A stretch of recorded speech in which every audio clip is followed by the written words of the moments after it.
One afternoon, a group of Tallahassee officers responded to a 911 call reporting a woman acting erratically outside her home. Nothing would have prepared them for the scene they would encounter: a severed human heart on the floor and a trail of blood leading to the body it came from. This is the story of a former nurse's brutal murder of her mother on this episode of Small Town Horror. On the afternoon of March 6, 2024, Tallahassee officers responded to the call from a delivery driver who described a woman dancing on her lawn while naked. Officers say they arrived at the home of 58-year-old Earleen Tucker on Hartsfield Way.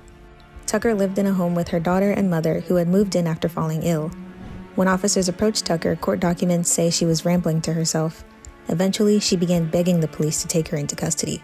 "I have committed a grievous crime," she told them while begging them to take her into custody, according to the arrest report. Police say she then led them inside to get clothed, but while one officer monitored her, the others witnessed the aftermath of the egregious crime Tucker was referencing: a butchered heart lying on the floor just feet away from the front door. The officers said they followed a trail of blood to the bedroom. When they knocked on the bedroom door to ask if anyone was inside, they opened the door to discover the body of Lucille, Tucker's mother, with hundreds of stab wounds to the chest, resting on top of a blood-soaked bed, according to court documents. On the bedroom dresser was a knife. Police say Tucker had a visceral reaction when she was asked what was on the ground, breathing heavily and grunting.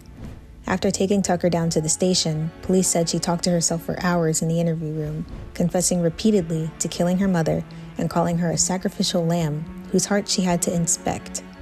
Investigators found that Tucker had a history of struggling with mental illness, being hospitalized for it years ago. Though she was never given a diagnosis, her daughter told police she suspected she had schizophrenia.